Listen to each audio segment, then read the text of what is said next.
Another successful weekend for Maximum Pro Wrestling. Scott D'Amore, Arda Ocal recapping all of the action for you. And for Textbook Tyson Dukes on the Gold Rush Tour, there was gold in them dar heels. He is once again Max Pro's Triple Crown champion. And my goodness, on Friday night, before he had a chance to vie for the championship, he had one of the most grueling matches of his career. Friday night, an unbelievable night, a massive crowd in the famous, historic McIntyre Arena in Timmins, Ontario. Kevin Nash, Big Sexy himself, makes a successful Maximum Pro Wrestling debut. And then in the main event, that cage match, Tyson Dukes versus El Tornado. It was brutal, it was nasty, it was a little graphic. El Tornado came out on top, but just when you think Tyson Dukes is down, he turns around, walks out of that match, walks into North Bay the next night, and he defeats Highlander Robbie McAllister to regain the Triple Crown Championship. I'll tell you what, you can argue with his methods, but you certainly can't dispute the results that they bring him. And after two intense matchups like that, he decides to have a third in 3 days defending his title in his second reign for the first time here in Brampton.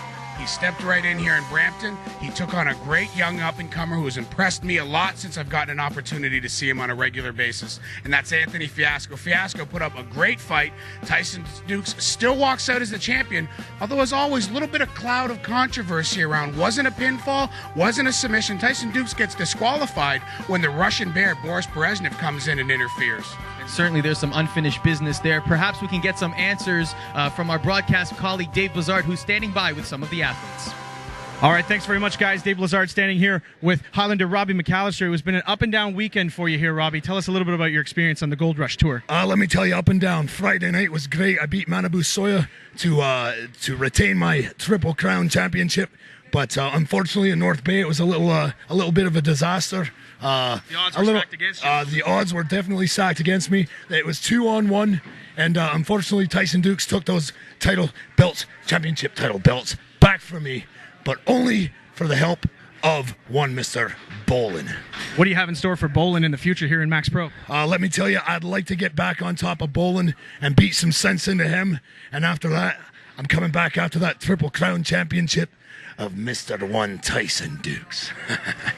Guys, I'm standing here with Boris Brezhnev, the Russian Bear, and he had a very eventful weekend here on the Gold Rush 2010 tour. But in particular, I want to focus on the events that happened in Brampton. With Anthony Fiasco, you interfered in the main event, costing Fiasco the Triple Crown Championship. What happened in there, Boris? You know, when I traveled here thousands of miles from my home country of Siberia, I was not welcomed with open arms as one Anthony Fiasco. I had to crawl and scratch my way to top of ladder. Fiasco has been given every opportunity, and this is why I just could not stand to let Fiasco become Triple Crown Champion. Well, he put you through a table here at the very end of the show, and I mean, he proved that he's not going to stand back when it comes to the Russian Bear.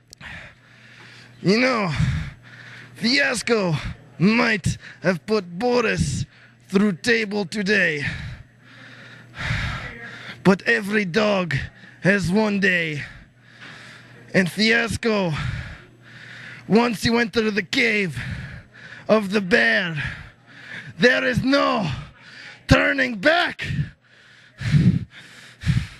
I'm standing by with Anthony Fiasco, who had an incredible weekend on the Maximum Pro Gold Rush 2010 tour, and I want to speak in particular about the events that happened in Brampton with you, Textbook Tyson Dukes, the Triple Crown Championship on the line. You were inches away, Fiasco, from winning that title, only to lose it because of interference from Boris Brezhnev. Tell us about this. Yeah, man, once again, you know what I mean? I was this close to gold, and Boris Brezhnev decided to come in and, you know what I mean, take that opportunity away from me. But, you know what I mean, Tyson Textbook Dukes is definitely the man, and he pushed me to the limit that I probably needed to go. So for now, you know what I mean, I'll give him his props, but unfortunately I did win, but I didn't leave with the gold. So Tyson, man, you know, coming back for that. At the end of the match, you got a little bit of revenge by putting Boris Brezhnev through the table. Is that it? Are you done with Boris? No, not by a long shot. Boris Brezhnev, this is probably the third, fourth, fifth time you've decided to interfere in my match. So rest assured, the next time, just like tonight, you're going to be left lane. Hey, if I were Boris Brezhnev, I'd be watching out. Mr. Fiasco, thank you very much. Yeah. As the Gold Rush 2010 tour wraps up, we can bring in Frankie the Mobster to talk a little bit about the events of the weekend. Frankie, how did you feel in the ring in Max Pro? That's a very boring question. I felt tremendous. I always feel tremendous. For what it's worth, it was a great weekend. I hate to sound like a kid, like a childish kid who doesn't know what he's doing. But it was, I think, one of the finest moments of my career is when I finally got to wrestle and tag with my idol of all idols. I had posters of this dude in my room when I was a kid. I finally got to tag with Kevin Nash. That was really great. And, of course, being that I was a part of the match, we won. Like that. I won't talk about the next day because it did not go as well. I happened to lose a match to James Champagne. You saw that, didn't you? I did. I mean, that must not sit very well with you. It never sits very well when a guy like me loses. You should know that, Mr. Blezard, by now. Yeah. Okay. But today was fine.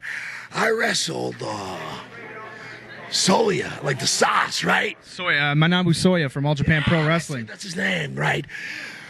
And for those present, I did something I never do. I actually gave him a compliment because I think he deserved it. Unbelievable talent. This is what's great about Maximum Pro Wrestling. You have so many guys coming in from every angle of the world, and they bring in the best. Like me. And that guy gave me a workout, so that's why I like coming out here. The talent is great.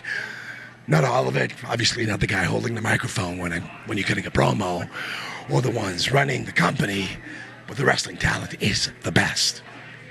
Hence this. Thank you, Blezard. Never at a loss for words, Frankie the Mobster.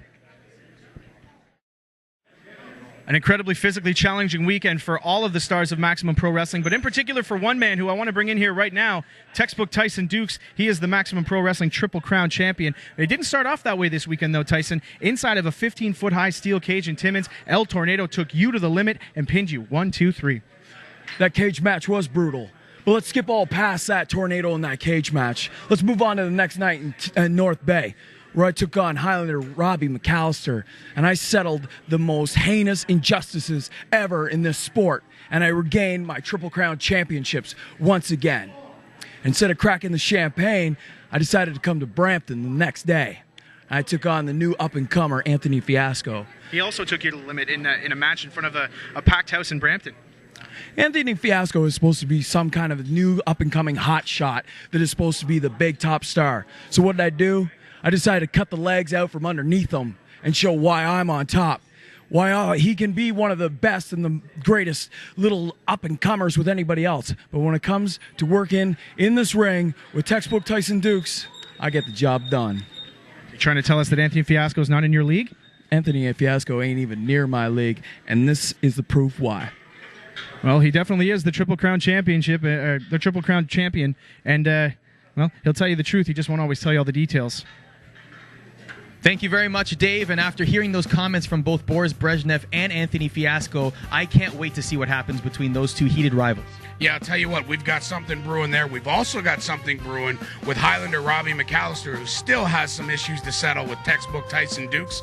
So I'll tell you what, things heating up here. Tyson Dukes, if he wants to remain champion, he's got a lot lined up. He's got to fend off Robbie McAllister. He's got Anthony Fiasco waiting in the rings, and we got a whole locker room full of guys waiting to vie for that championship. And at the beginning of May, we're looking forward. Lots of momentum built here in Maximum Pro Wrestling. Scott D'Amore, you can speak to the Canadian partnership built between Maximum Pro Wrestling and Dragon Gate USA, two huge shows at the beginning of May. Yeah, we're all super excited to have partnered up with Dragon Gate USA. It's already been announced that Extremo and Phil Atlas are going to be part of the big event May 7th in Windsor, May 8th in Toronto, out here Mississauga at the International Center. More Max Pro stars are going to be involved. We're super excited for this. It's an outstanding opportunity to see our product blend with an amazing international Japanese product. You'll be able to find stuff here on MaximumProWrestling.ca as well as at DGUSA.tv for those events. And I think if people come out and see that product and see how we blend those two together, it's going to be some outstanding entertainment. There you go. The momentum builds here in Maximum Pro Wrestling. For Scott D'Amore and Dave Blezard, I'm Arda Ocal signing off.